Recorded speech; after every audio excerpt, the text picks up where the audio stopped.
tidak mampu berupa tenaga, tidak mampu ya didoakan agar supaya diberikan kesabaran dan dibebaskan dari segala penderitaannya. Di mana saja, mau itu Muslim Indonesia, mau Muslim Malaysia, mau Muslim mana yang sering tertindas tuh saudara-saudara kita? Palestina, Rohingya, ya. Di mana Muslim atau umat Islam minoritas seringkali mendapatkan ancaman-ancaman, ya. Maka ini ciri khas dari agama kita adalah kebersamaan yang melahirkan kesadaran sosial. Ya, Iyyaka na'budu, ingat kita beribadah bareng-bareng, rame-rame. Ya. Kalau ada yang memang perlu dibantu, bantulah. Kalau memang ada yang sakit, bantulah mengobatinya dan demikian seterusnya. Ini makna dari apa? Na'budu. Makanya Nabi SAW mengingatkan kita terus bersama-sama. Alaikum bil jamaah. Awas, jangan terpisah dari rombongan. Ini biasanya kalau jamaah haji suka diingetin sama ketua rombongannya. Pak, Bu, jangan terpisah rombongan. Kita lagi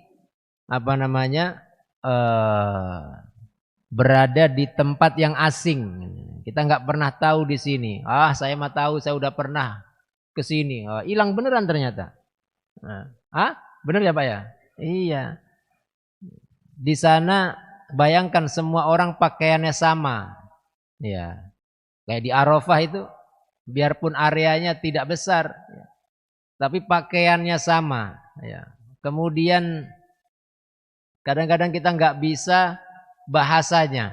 Nah, kadang-kadang kita ngerasa karena masih sehat, ya, masih agak seger buger gitu, kadang-kadang nantang, gampang saya mah tahu bisa baca lah.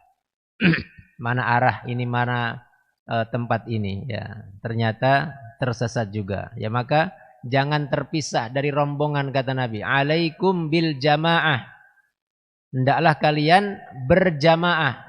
Coba bayangkan Pak, andai ini, ya, Islam ini punya partai satu aja. Nggak usah banyak-banyak partainya. Akhirnya jadi centang perentang.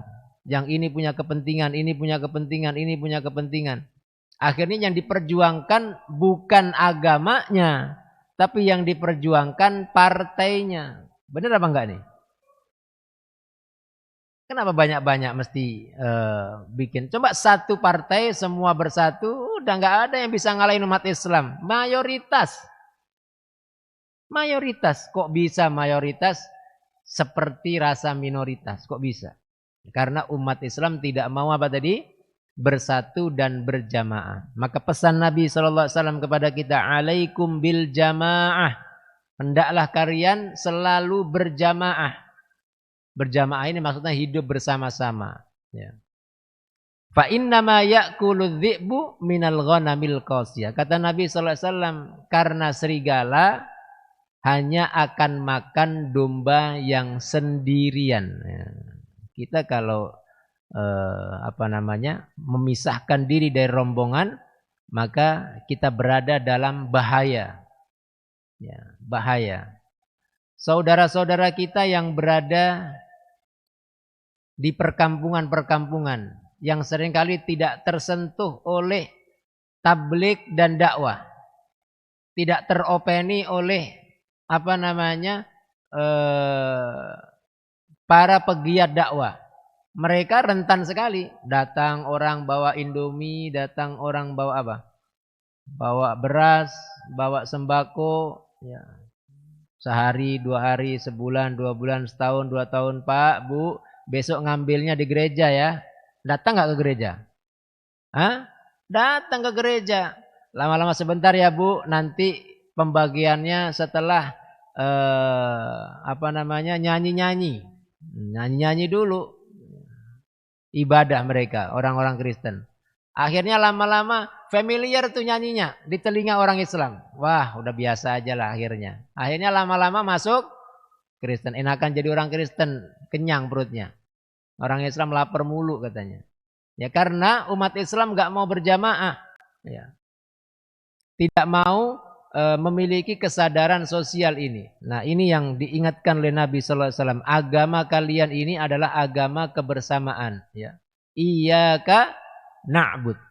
Ya. Ini makna pertama. Kemudian yang kedua, maknanya kemarin kita sampaikan bahwa ibadah ya hendaknya dilakukan secara berjamaah. Ya, ibadah kita itu yang bersifat mahdhah kayak salat, ya.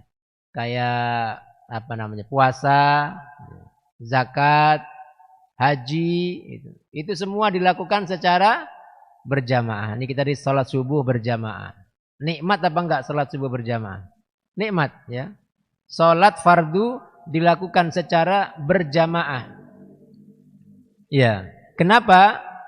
Karena berjamaah dapat menutupi kekurangan individu. Kalau kita sholat misalnya secara berjamaah, maka yang kurang-kurang itu dapat ditutupi dengan yang sempurna. Ya, makanya imam di sini dipilih yang terbaik bacaannya, yang paling ngerti tentang fikih-fikihnya, yang paling dekat dengan sunnah-sunnahnya. Tujuannya supaya nanti dia bisa menutupi jamaah yang kurang. Misalnya bacaannya kurang fasih, ya, tasbih-tasbihnya kurang sempurna, ya, maka itu ditutupi dengan yang lainnya. Berbeda dengan kalau kita sendiri-sendiri, sholat duhur sendiri, ya, sholat asar sendiri, maghrib sendiri, isya sendiri, subuh sendiri. Kekurangan kita nggak ada yang menutupinya. Maka itu saja ya pahala yang kita dapat. Berbeda dengan kalau kita sholat berjamaah misalnya. Maka ibadah hendaknya dilakukan secara bersama-sama. Ya. Makanya Nabi SAW sampai mengatakan sholatul jama'ati afdal min sholatil fadhi bisab'in wa ishrina darajah. Sholat berjamaah itu lebih utama dibanding sholat sendirian. Ya, usahakan menjaga sholat berjamaah.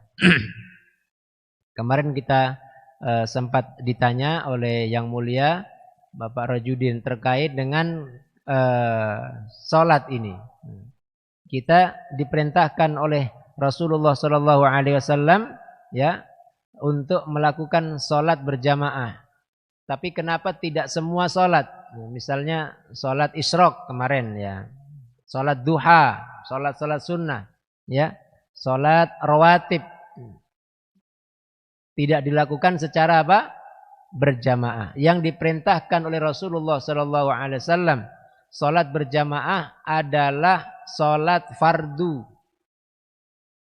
Dan yang dicontohkan oleh Rasulullah SAW secara berjamaah adalah sholat-sholat yang bersifat syiar.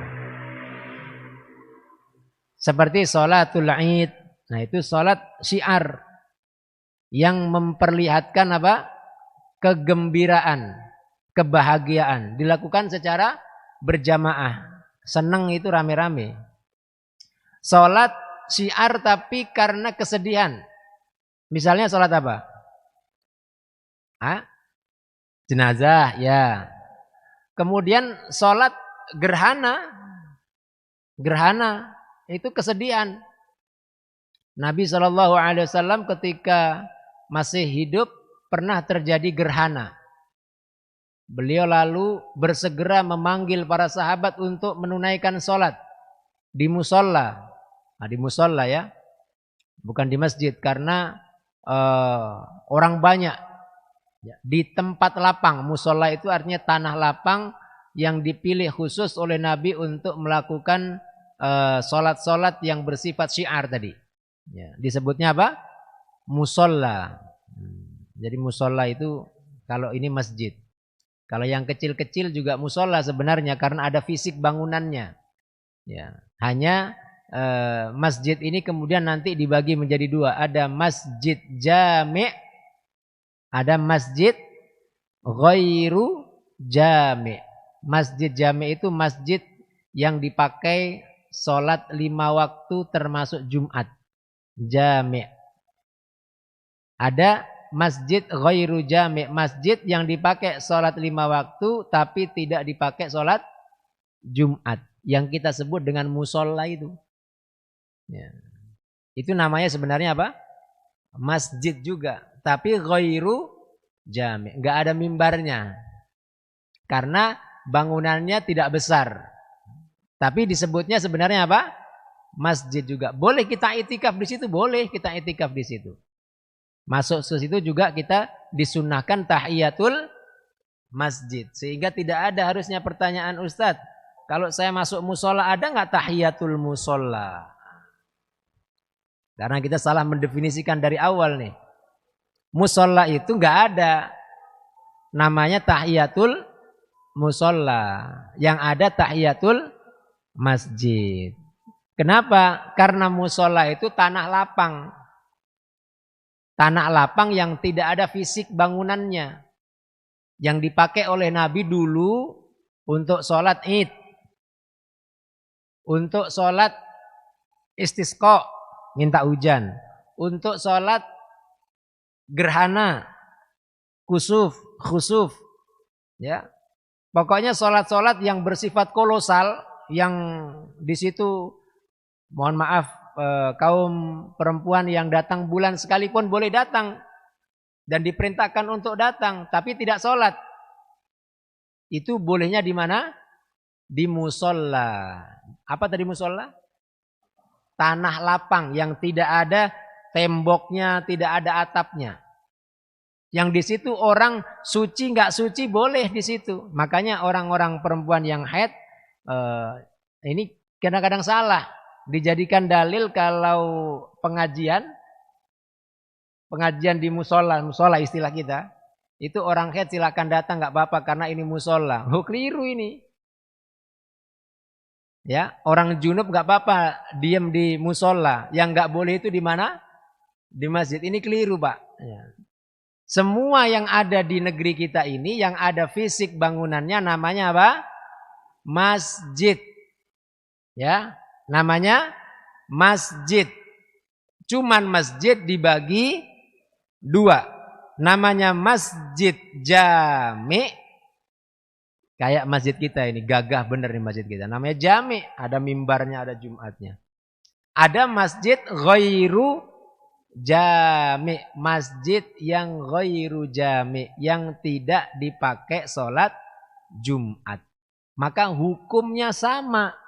Masuk ke situ harus dalam keadaan suci misalnya. Maksudnya suci dari hadas besar, bukan hadas kecil ya. Terus disunnahkan tahiyatul masjid. Ya. Kemudian juga boleh kita i'tikaf di dalamnya. Ya, boleh kita i'tikaf ya. Wa antum 'akifuna fil masajid. Ya. Wala tubashiruhunna wa antum 'akifuna fil masajid. Ada disebutkan masjid. I'tikaf itu hanya di masjid. Sehingga ini kadang-kadang keliru memahami. Enggak boleh i'tikaf di musola. Nah, musolanya salah istilahnya kita. Paham enggak? Nah, ini kesalahan kita menyebut istilah sehingga berimplikasi pada hukum. Paham ya? Paham ya Pak Bu? Jadi kalau ibu masuk ke musola yang dalam istilah kita, tetap berlaku hukum apa? Masjid. Kalau kita sedang junub jangan menetap di masjid. Kalau sedang datang bulan nggak boleh ke masjid. Ya. Karena itu hukumnya begitu. Kalau masuk tahiyatul masjid. Nah itu hukum-hukumnya masjid. Ya. Ada hukum-hukum yang berkaitan khusus dengan kehormatan masjid. Ya. Sementara musola mah bebas, tanah lapang, mau ngapain juga. Ya. Biasanya digunakan untuk sholat id lapangan misalnya. Lapangan itu bisa disebut musola. Kalau itu memang setiap event yang besar, id, ada istisqa, ada gerhana, sholatnya di situ. Maka lapangan itu bisa juga disebut apa tadi? Musola. Paham ya? Nah itu. Nah, jadi agama kita ini mengajarkan tentang kebersamaan dan hendaknya ibadah ini dilakukan secara bersama-sama. Salat yang fardulah yang diperintahkan Nabi sallallahu alaihi wasallam untuk dilakukan secara berjamaah, salat fardu. Dan juga salat-salat yang bersifat apa? Syiar tadi. Baik karena ungkapan kegembiraan seperti salat Id ataupun ya atau salat raweh. Salat raweh itu aslinya memang malah sendiri-sendiri itu salat raweh itu. Ya, Nabi itu salat raweh berjamaah hanya 2 kali kalau tidak salah ya, dalam 2 atau 3 kali ya dalam bulan Ramadan. Setelah itu beliau salat sendiri karena beliau khawatir salat tarawih ini dilakukan nanti menjadi wajib berjamaah, repot nantinya. Maka setelah itu Nabi SAW tidak melakukannya secara berjamaah. Tapi boleh dilakukan secara berjamaah. Karena itu bisa membantu kita akhirnya untuk lebih bersemangat menunaikan sholat malam. Ya, sholat malam. Sholat malam boleh dilakukan secara berjamaah. Iya. Sholat khusuf, sholat istisqa, ya. Sholat-sholat yang bersifat kolosal. Ini dilakukan secara apa? Berjamaah di tanah lapang atau di musola. Seperti yang dicontohkan oleh Rasulullah SAW. Tapi sholat-sholat rawatib misalnya. Qobliyah, ba'diyah. Ya. Dilakukan secara apa? Mandiri. Seperti contoh dari Rasulullah SAW. Tapi boleh enggak misalnya kemudian berjamaah? Sah apa tidak? Misalnya gini, bapak atau ibu ba'diyah maghrib di masjid nih, ba'diyah maghrib 2 rakaat. Terus ada orang yang nyolek dari belakang mau bermakmum karena dia belum sholat maghrib misalnya. Boleh apa tidak? Boleh. Ya, niatnya masing-masing. Imamnya niat apa tadi? Ba'diyah maghrib, saya niat sholat maghrib, masbuk. Sering itu. Dan itu begitu dia mau mau dicolek, maka dia langsung on itu, langsung respon harusnya. Begitu dicolek, pas dia baca ihdinas siratal mustaqim. Misalnya ya, dicolek, dia nggak nolak, ihdinas siratal mustaqim, dikencengin bacaannya. Karena dia berarti pada status imam. Sholat apa? Maghrib. Walaupun dia niatnya sholat sunnah. Paham gak Pak? Paham ya? Ya. Karena sholat maghrib dijaharkan. Kalau boleh dikeraskan, boleh tidak. Ya. Walaupun dia sholat sunnah. Oh, sholat sunnah emang boleh dikeraskan Ustadz bacaannya. Nah boleh. Nah sholat raweh itu sholat sunnah. Bacaannya dikeraskan. Boleh. Kalau kita memang mau dijadiin imam gitu kan. Saya datang masbuk, saya colek begini. Dia lagi sholat ba'diyah. Sampai ayat ihdinas siratal mustaqim. Iyyaka na'budu wa iyyaka nasta'in. Ihdinas siratal mustaqim. Begitu saya colek langsung bunyi. Ihdinas siratal mustaqim. Nah, lanjutin bacaannya. Tidak perlu mengulang dari awal. Tidak berkenan boleh mengangkat tangan. Nah, gini. Ya, boleh ngangkat tangan. Yang nggak boleh ngomong, maaf ya saya sholat sunnah. Maaf ya saya nggak siap, nggak boleh. Ya, cukup dengan isyarat ngangkat tangan begini. Ya, dan ini makmumnya harus ngerti. Yang makmum, ya ngerti bahwa dia tidak siap dipilih menjadi imam. Cari yang lain. Gitu.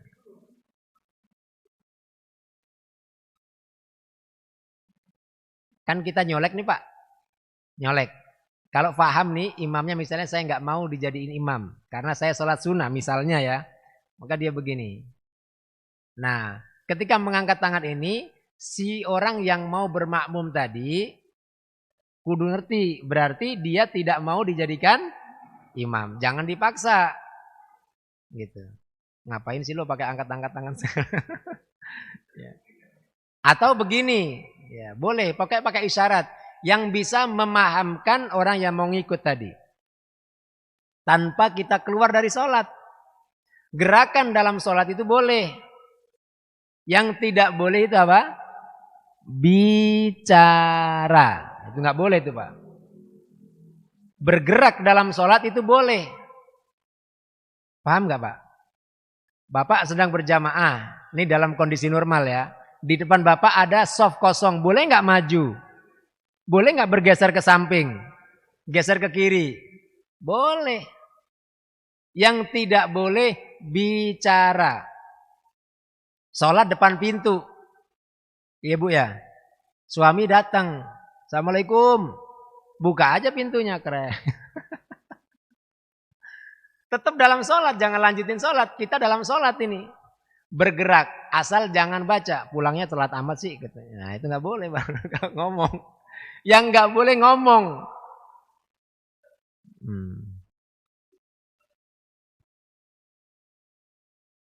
Iya. Bergerak yang tidak boleh bergerak tanpa keperluan. Tanpa kebutuhan. Yang berkaitan dengan sholat. Yang berkaitan dengan sholat. Misalnya gatel, garuk-garuk gini. Ini gak ada kepentingannya dengan sholat ini. Kalau ada ular lewat, boleh kita bunuh. Dalam sholat ini gak batal sholat kita. Hah?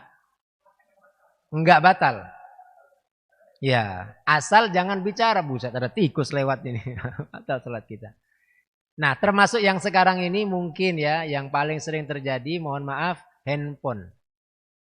Kadang-kadang sudah diingetin, mohon Bapak Ibu, handphonenya di silent. Dinonaktifkan. Ya, karena kadang-kadang di antara kita ini ada yang ringtone-nya ini macam-macam lah. Ya. Ada yang apa tuh dut-dut itu.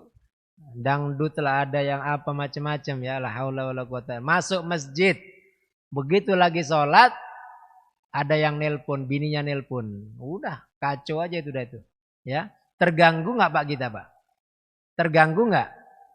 Jamaah pasti terganggu, apalagi sholatnya sholat duhur hening, asar hening, ya, pasti terganggu. Nah, si empunya handphone wajib hukumnya mematikan seketika. Gara-gara ini takut gerakan sholat membatalkan sholat, dia biarin tuh handphonenya, lebih buruk lagi dia. Dosanya double itu dia tuh. Wajib mematikan. Mematikan pakai gerakan apa tidak? Enggak apa-apa, kepentingan sholat. Anda mengganggu sholat. Tebusan dosa ini hanya dengan cara mematikan handphone seketika. Jangan dibiarin handphone bunyi. Ini kadang-kadang terjadi tuh Pak. Dan sangat mengganggu. Karena dalam benaknya nggak boleh bergerak di dalam sholat. Ya kan? Akhirnya handphonenya dibiarin. Handphone yang berbunyi itu ganggu orang sholat apa enggak?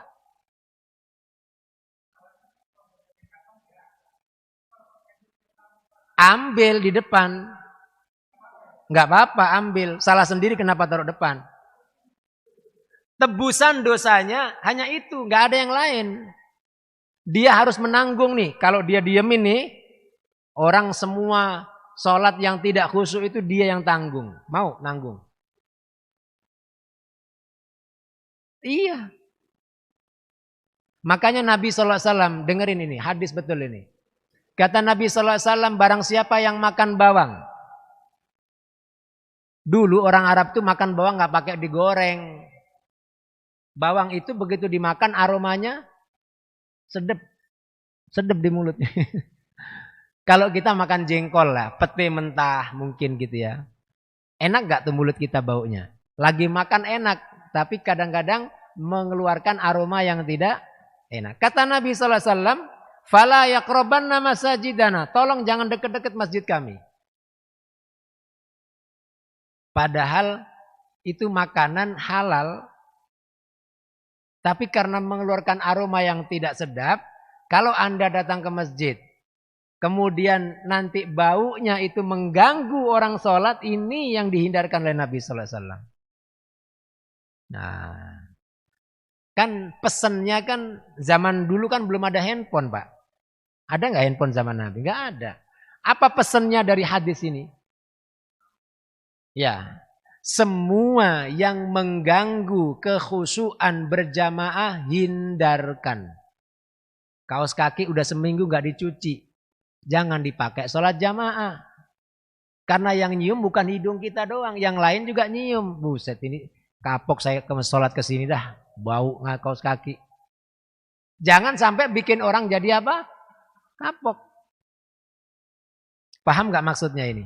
Jadi bukan masalah bawangnya itu. Bukan hanya bawang yang jadi alasan kita, jangan, kata Nabi, jangan dekat-dekat masjid. Artinya semua yang mengganggu kekhusyuan, ketenangan, hindarkanlah. Maka semua yang mengganggu, hindari. Ya, termasuk bawa rokok. Ada yang rokok nih. Kadang-kadang mau ke masjid masih. Masjid saya dekat ke perkantoran. Jadi mau ke sholat Jumat itu, ya Allah. Ya, kadang-kadang rokoknya taruh di depan.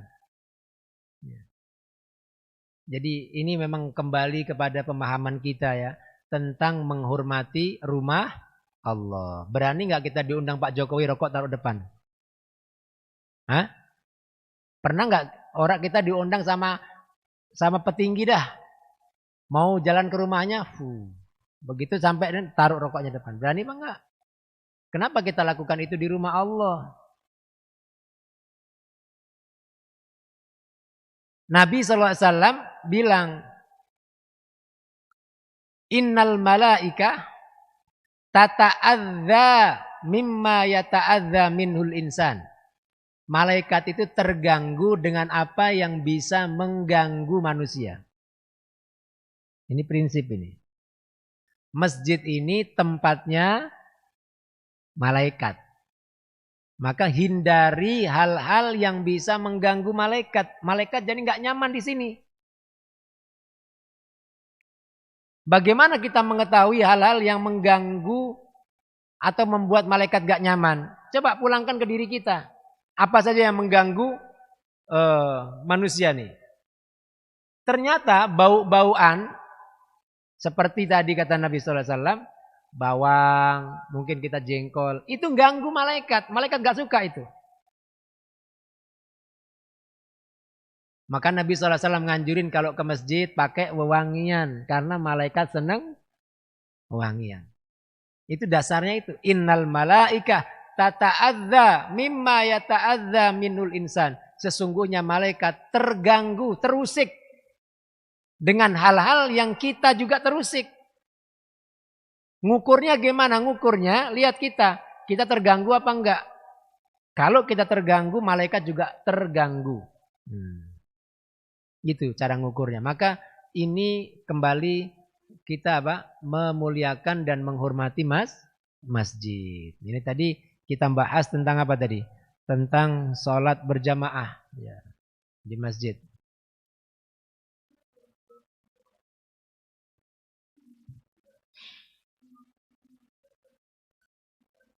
Betul.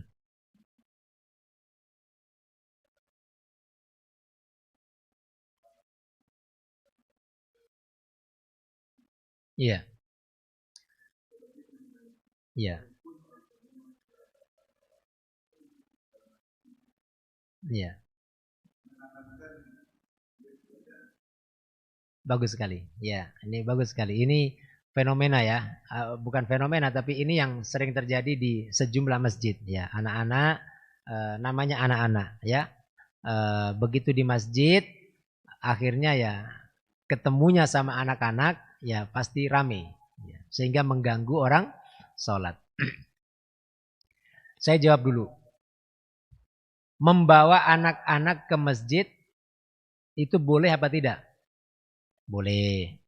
Dulu di zaman Nabi kita Muhammad SAW beliau punya cucu Hasan dan Husain. Kalau Nabi sedang sujud itu cucunya suka naik ke punggungnya. Namanya anak kecil. Enggak cucu kita, enggak cucunya Rasulullah. Namanya anak kecil. Pernah Nabi sedang sholat mendengar tangisan bayi. Ya, artinya anak kecil itu boleh dibawa ke masjid. Dan bawaan anak kecil itu kita nggak usah terlalu streng. Karena mereka ghairu mukallaf. Anak kecil itu tidak mukallaf. Tidak terbebani. Apa yang dilakukan, kesalahannya nggak dihitung. Bagi kita, berisik di masjid, kita berdosa. Kalau mengganggu kekhusyuan orang. Saya bilang tadi, handphone. Tapi kalau anak kecil, itu nggak dosa. Karena dia ghairu mukallaf. Dia tidak terbebani kewajiban.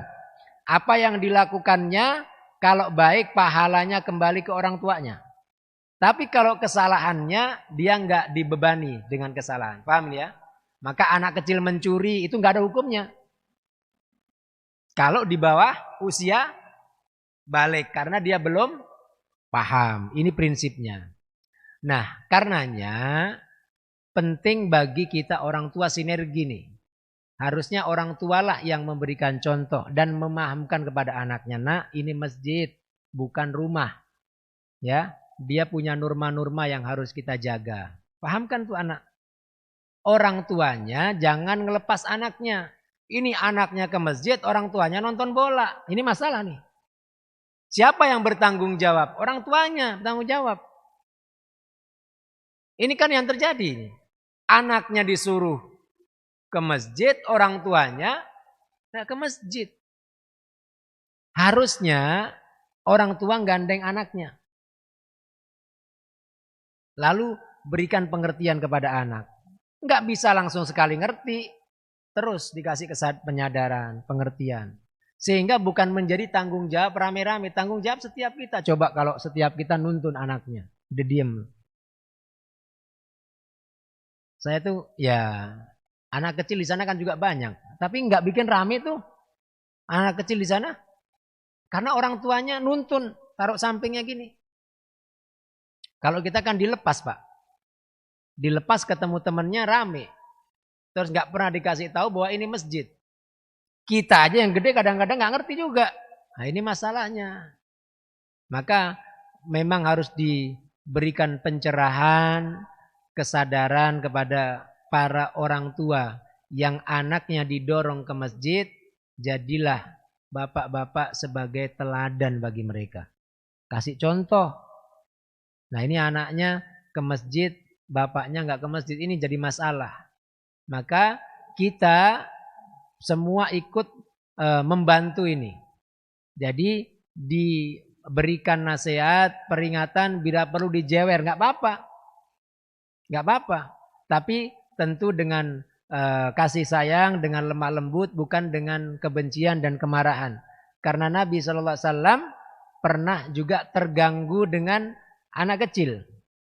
Jadi ketika sedang sholat, beliau segerakan sholatnya. Biasanya mungkin baca sabbi'is, ini baca inna a'toina.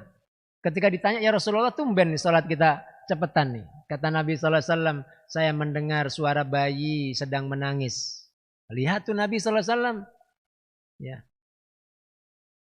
Ya, karena supaya apa? Si bayi cepat mendapatkan perhatian dari ibunya, mungkin pengen mimik dan lain sebagainya, atau mungkin ada yang sakit, ya. Sementara kita juga pengen sholat kita biar apa? Khusyuk, tidak terganggu dengan itu. Begitu Nabi SAW. Maka tugas kita bersama, ya, tugas kita bersama menghadapi masalah ini. Jangan sampai anak kecil juga dibuat takut ke masjid karena perlakuan kita yang mungkin dirasa oleh mereka tidak humanis. Ya. Maka yang harus kita pahami, anak-anak kecil itu ghairu mukallaf, Pak. Seandainya dia melakukan kesalahan apapun di masjid itu tidak berdosa. Jadi dia pada prinsipnya tidak mukallaf dia. Maka tugas kita yang besar ini mengingatkan, mendidik, mengajari. Begitulah anak kecil. Ya. Tanggung jawab orang tua. Maka orang tuanya tadi harusnya yang dia menuntun ke masjid. Ya. Ya.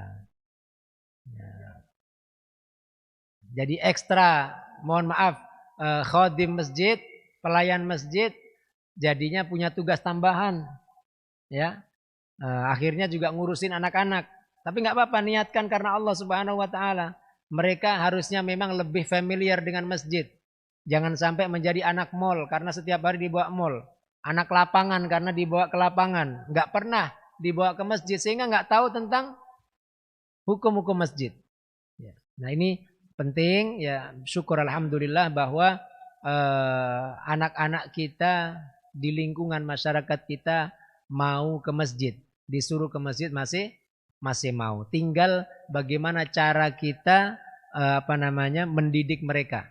Menjelaskan kepada mereka, nak, dek, ini masjid ya. Jangan berisik kalau lagi ada orang sholat, lagi ada orang zikir di sini ya. Kalau bercanda silahkan keluar dari masjid ya. Di luar sana bercandanya, jangan dalam masjid. Nah itu dijelaskan Pak.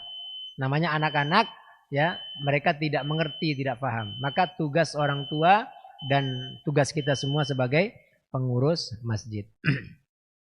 Baik. Kita lanjutkan. Ya. Sedikit lagi ya. Wa iyyaka nasta'in, dan hanya kepadamu kami mohon pertolongan. Ya. Ini adalah bagian kita. Memohon pertolongan itu adalah haknya hamba. Kita diberikan hak oleh Allah untuk meminta pertolongan. Yang butuh pertolongan itu adalah hamba. Karena hamba itu sifatnya lemah. Maka kita butuh pertolongan kepada Allah Subhanahu wa taala. Tapi didahulukan beribadah dulu, menyembah dulu kepada Allah Subhanahu wa taala baru minta tolong. Mendekat dulu kepada Allah baru minta tolong. Bukan begitu? Kita kalau ngajuin permintaan ngerayu apa enggak? Biar paham nih gampangnya. Ibadah dulu baru minta tolong. Kita juga kan begitu dalam sehari-hari. Ya. Bapak baik deh. Masya Allah. Gitu. Ngerayu dulu. Mendekat dulu. Ya. Baru setelah itu masuk poin kita. Pak maaf kami dari perusahaan ini ingin mengajukan proposal. Misalnya. Tapi sebelumnya ada pendekatan nggak? Ada prolog nggak? Ada. Begitu juga nih dalam beribadah. Ya. Sebelum kita minta tolong, minta pertolongan kepada Allah, dahulukan apa? Ibadah dulu kepada Allah. Mendekatlah dulu kepada Allah, puji-pujilah dulu Allah, sembahlah Allah, baru wa iyyaka nasta'in. Bukan minta tolong dulu baru ibadah. Tapi beribadah dulu baru minta tolong. Nah, bisa jadi ini berarti bahwa secara spesifik, kalau ibadah diartikan sholat misalnya, karena ini bacaan dalam sholat, Al-Fatihah, maka minta tolong agar diberikan kemudahan oleh Allah dalam menunaikan sholat. Ya, minta tolong kepada Allah agar diberikan apa? Taufik, kemudahan, kekuatan untuk bisa menunaikan ibadah sholat. Sholat itu ringan apa berat? Sholat. Ringan apa berat? Beratan mana sama olahraga? Coba tuh. Bapak olahraga ngangkat barbel. Beratan mana? Sholat kan cuman gini aja nih. Coba. Hah? Ya. Ini ayat dalam ini maknanya, Pak. Ya. Allah tahu betul karakter kita. Bukan berat dalam gerakannya, tapi berat dalam pelaksanaannya. Psikologi kita, bukan fisik kita. Makanya kita butuh pertolongan dari Allah. Yang bisa nolongin kita untuk mengerjakan itu hanya Allah. Hanya Allah. Karena ini bukan urusan fisik. Ini bukan urusan fisik. Kalau fisik, harusnya yang paling rajin menunaikan sholat itu anak-anak muda. Karena badannya masih gagah. Tapi yang sholat kayak subuh gini, aki-aki mulu yang sholat. Yang tenaganya tinggal sisa-sisa ya. Iya. Ini karena apa? Salat ini memang berat dalam pelaksanaannya, bukan dalam gerakannya. Karena gerakannya cuma gitu-gitu aja. Makanya butuh pertolongan dari Allah. Makanya di sini disebutkan jika maknanya adalah salat, kita meminta tolong kepada Allah agar diberikan taufik dan kemudahan untuk melakukan salat. Kadang-kadang ada saja kalau tidak mendapatkan taufik dari Allah. Mau salat ada ini, ada ini. Mau ke masjid ada ini. Sering Pak ya kita dapetin ya. Tahu-tahu ada tamu, tahu-tahu ada anak kita nangis, tahu-tahu istri minta tolong ini. Wes macam-macam lah. Nah, kita minta tolong sama Allah agar supaya kita diberikan taufik, kemudahan, bimbingan bisa menunaikan sholat seperti yang Allah mau. Makanya kata Allah, iyyaka na'budu wa iyyaka nasta'in. Kita diajari oleh Allah supaya minta tolongnya hanya kepada Allah. Dan itu butuh pertolongan. Nggak bisa enggak. Makanya dalam ayat ada bilang, wasta'inu. Nah, bis-sabri. Terus, was-shalah. Wa innaha lakabiratun illa 'alal khashi'in. Allah tuh yang ngasih tahu, Pak. Salat itu enggak sulit, tapi berat. Lakabirah berat. Yang bikin berat kita itu karena apa namanya? Unsur jasmani kita ini kadang-kadang lebih kuat dari unsur rohani kita.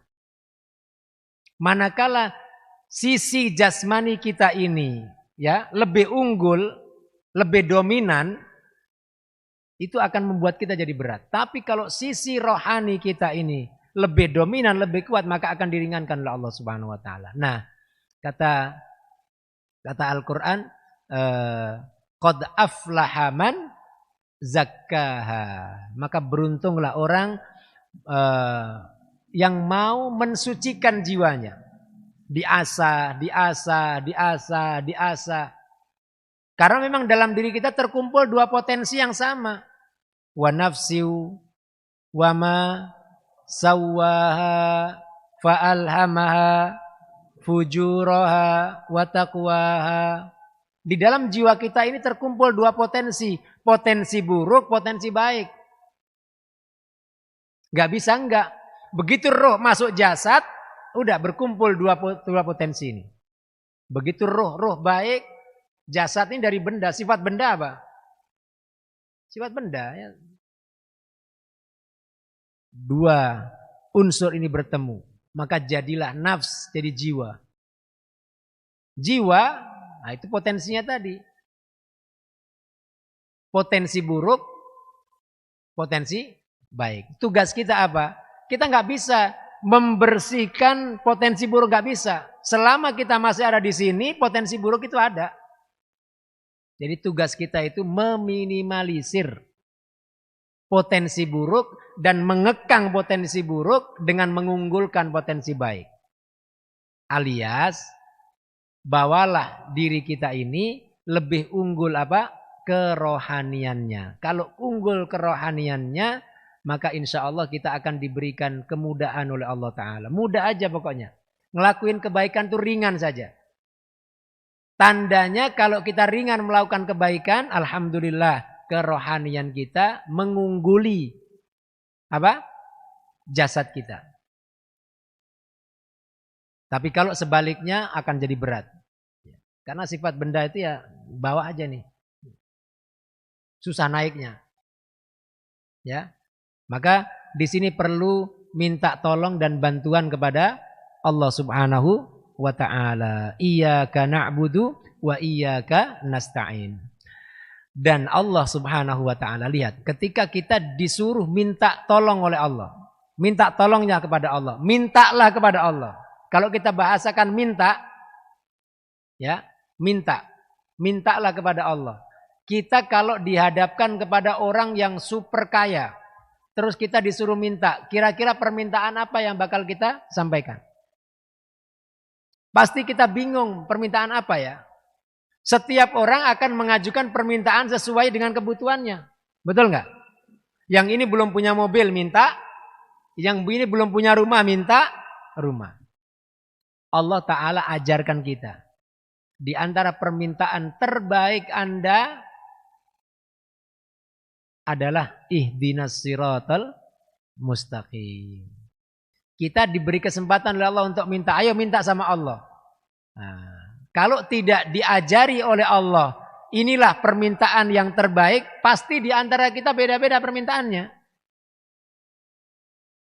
Maka Allah Ta'ala mengajarkan kepada kita bersyukur kepada Allah. Diajari oleh Allah ya, meminta permintaan yang terbaik. Apa itu permintaan yang terbaik? As-siratal mustaqim. Teguh dalam jalan hidayah. Ihdina, tunjuki kami ya Allah. Berikan kami hidayah ya Allah menuju apa? Jalan yang lurus. Tetap teguh di bawah naungan hidayah. Ini yang susah, Bu. Jasad kita ini sifatnya butuh ini, butuh itu terus. Dia bergejolak. Ya. Maka kita minta tolong kepada Allah supaya terus dibimbing dalam naungan hidayah. Sampai akhir hayat kita. Ya. Kita sedang menuju satu titik. Di tengah-tengah jalan menuju titik itu banyak sekali godaan. Taruhlah kita mau pergi ke satu daerah di luar kota. Itu di sepanjang jalan tol nanti ada rest area. Rest area kilometer sekian, rest area kilometer sekian. Nah, jangan sampai kita tergoda dengan rest area. Enak ya rest area ini ya. Mampir di situ kita. Kerasan di situ kita. Nyampe nggak kira ke tempat tujuan? Woi. Hidup ini seperti itu. Kita punya tujuan, punya garis finish. Ya, maka ini yang kita minta supaya sampai di garis finish tetap membawa hidayah. Jangan tergoda dengan kanan kiri yang menggoda tadi. Di sebelah kanan ada godaan, di sebelah kiri ada godaan. Boleh nggak mampir? Boleh. Boleh nggak menikmati dunia? Boleh. Tapi jangan sampai kita kerasan di situ akhirnya lupa tujuan yang kita capai. Nah, ini banyak manusia hidup di dunia yang seperti ini. Tujuannya kita adalah ke akhirat, tapi dia nggak tahan dengan godaan dunia. Akhirnya dia terlena dengan dunia, larut dengan dunia, matilah bareng dunia. Udah. Dia kumpulin duit, kumpulin harta. Begitu udah terkumpul, inna lillahi wa inna ilaihi raji'un. Ya, orang yang beriman, dia diajari oleh Allah. Minta tolong sama Allah, sampaikan ke garis finish ya Allah. Di bawah naungan apa? Hidayah. Karena ini yang paling beruntung. Sebab kehidupan ini ada kelanjutannya. Kehidupan ini bukan berakhir di sini saja. Ada kelanjutannya, ada terusannya. Kita harus tahu. Kita nggak di sini selama-lamanya. Nah, kehidupan di sana itu ditentukan oleh kehidupan di sini. Kalau selama kita di sini terus berada di bawah bimbingan hidayah Allah, maka kehidupan di sana akan dengan mudah kita lewati. Tapi kalau di dunia ini kita jauh dari bimbingan hidayah, maka di sana akan jauh lebih sulit daripada kehidupan ini. Maka kata Allah, yang ente minta itu harusnya ini. As-siratal mustaqim, jalan yang lurus ya Allah. Saya minta hidayah ini tidak lepas dari diri saya. Wah, ini berita yang beredar. Ada seorang yang kemudian pindah agama lalu berkata bahwa ritual di agama yang baru ini lebih nyaman daripada ritual di agama Islam. La haula wala quwata illa billah. Ini hidayah itu ini, Pak. Hidayah itu ini, Pak. Ya, mahalnya hidayah. Ini yang harus dijaga, dipelihara. Ya. Jangan sampai orang mempertaruhkannya dengan dunia. Ini pokoknya sudah. Ini sampai akhir hayat kita. Barang siapa yang membawa hidayah sampai akhir hayatnya, maka dipastikan dia bahagia dalam kehidupan berikutnya. Maka Allah tuh Masya Allah ngajarin kita. Karena kita tuh pasti bingung kalau disuruh minta. Ya, minta apa? Masing-masing minta sesuai dengan kebutuhan. Yang sakit minta apa? Minta sembuh. Yang miskin minta apa? Minta kaya. Nggak selesai urusan. Karena permintaan kita hanya sebatas kebutuhan kita. Tapi Allah ngajarin kita. Mintalah yang lebih permanen, yang lebih bermanfaat. Yang itu membawa keselamatan hidup Anda dunia akhirat. Jangan tanggung-tanggung. Mintalah apa? As-siratal mustaqim. Ihdinas siratal mustaqim. Maka di sini makna hidayah. Kadang-kadang kita sering dengar disuruh, nanti saya belum dapat hidayah gitu. Pernah dengar nggak itu? Hah? Misalnya, maaf ya Bu, misalnya ada saudari kita muslimah, belum pakai hijab misalnya, terus dibilangin pakai jilbab lah gitu, kan kita muslimah gitu ya, harusnya bangga dengan identitas kita sebagai muslimah itu ya auratnya ditutupin. Iya sih, tapi saya belum dapat hidayah nih katanya. Hidayah yang mana yang dimaksud ya? Ya, iya. Apa artinya hidayah? Hidayah itu artinya dua. Hidayah yang berarti ilmu, hidayah berarti amal. Hidayah berarti ilmu, hidayah berarti amal. Jadi hidayah itu maknanya dua. Hidayah ilmu, hidayah amal. Orang berkata belum dapat hidayah, tapi dia tahu nggak kalau berhijab, berjilbab itu adalah ajaran Islam? Tahu dia.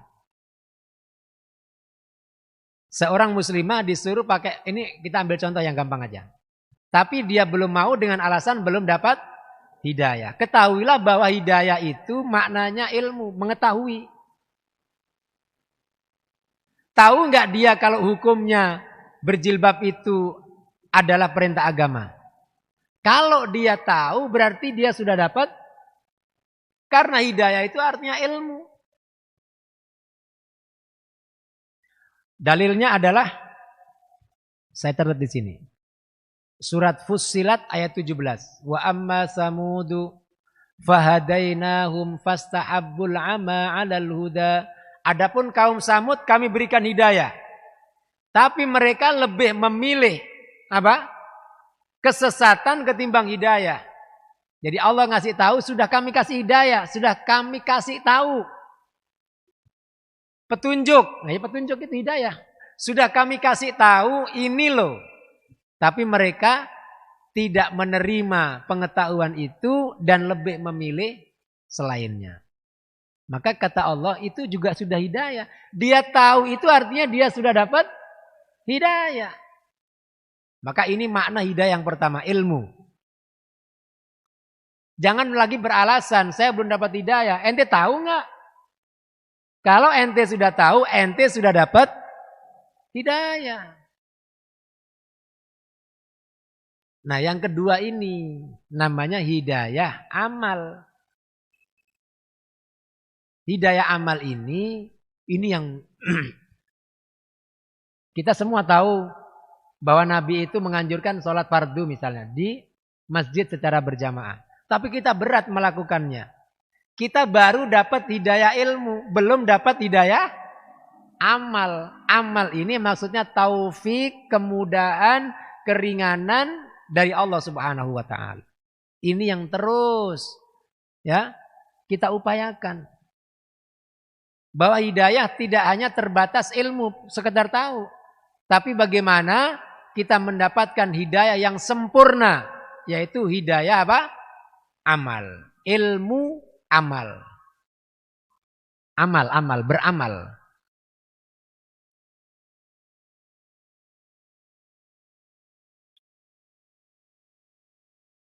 Jadi hidayah itu bermakna ilmu, pengetahuan, tahu. Ya. Berarti kalau sudah tahu, berarti dia sudah dapat hidayah. Jangan nyalain hidayah lagi. Ente udah tahu. Ente sudah tahu itu berarti ente sudah dapat hidayah. Maaf ya Bu, bahasanya ente-ente nggak apa ya? Berpaham ente. Nah, hidayah yang bermakna kedua ini hidayah amal. Ya, hidayah amal itu artinya diberikan taufik, kemudahan oleh Allah Ta'ala untuk melakukan apa yang kita tahu tadi. Nah, inilah hidayah dalam arti yang kedua, ilmu dan amal.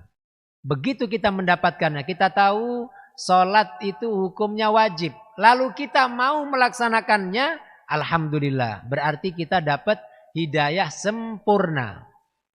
Kita sudah tahu, ya, dapat hidayah dalam arti kita sudah tahu, dan dapat hidayah dalam arti kita telah mengamalkan apa yang kita tahu.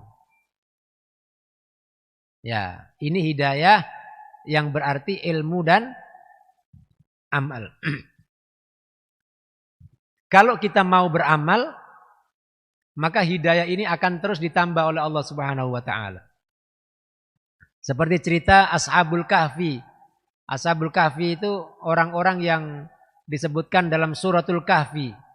Ya. Kata Allah, innahum fityatun amanu bi rabbihim wa zidnahum huda. Mereka adalah pemuda-pemuda yang beriman kepada Allah. Lalu kami tambahkan hidayah. Wa zidnahum huda, tambahkan hidayah. Jadi bukan sekedar tahu, ya. Hidayah itu bukan sekedar tahu, tapi hidayah yang sempurna adalah tahu dan mau melakukan apa yang kita tahu. Ilmu dan amal. Gampangnya dicerna seperti itu, ya. Ilmu dan amal. Ya. Sudah suruk, nanti kita lanjutkan lagi makna ayat yang ke-6 ini tentang makna hidayah. Dan ini adalah doa kita, Pak. Setiap hari tidak kurang dari 17 kali kita minta, ya Allah, ihdinas siratal mustaqim. Tunjuki kami ya Allah jalan yang lurus. Apakah kita sudah dikabulkan doa kita? Hanya kita yang tahu dengan Allah Subhanahu wa taala. Tapi paling tidak nanti Al-Qur'an bercerita tentang ciri-ciri orang, ya, yang berada di bawah naungan hidayah. Ciri-ciri orang yang permohonannya terhadap hidayah ini dikabulkan oleh Allah Subhanahu wa taala. Mudah-mudahan nanti dari ciri-ciri yang disebutkan oleh Al-Qur'an, orang-orang yang mendapatkan hidayah dan terbimbing di bawah naungan hidayah, mudah-mudahan kita termasuk di dalamnya. Amin ya rabbal alamin. Insyaallah mudah-mudahan kita semua sehat walafiat, bisa terus melanjutkan tadabbur kita insyaallah. Di pertemuan yang akan datang kita akan lanjutkan kembali pembahasan ayat yang ke-6, ya, tentang makna hidayah, dan mudah-mudahan kita semua berada di bawah naungan hidayah Allah Subhanahu wa taala. Aqulu qouli hadza wa astaghfirullahal azim li wa lakum. Wallahu taala a'la wa a'lam. Kita tutup majlis kita dengan bersama-sama baca doa kafaratul majlis.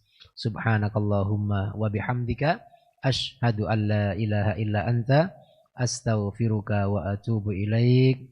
Wallahu taala a'la wa a'lam. Wassalamualaikum warahmatullahi wabarakatuh.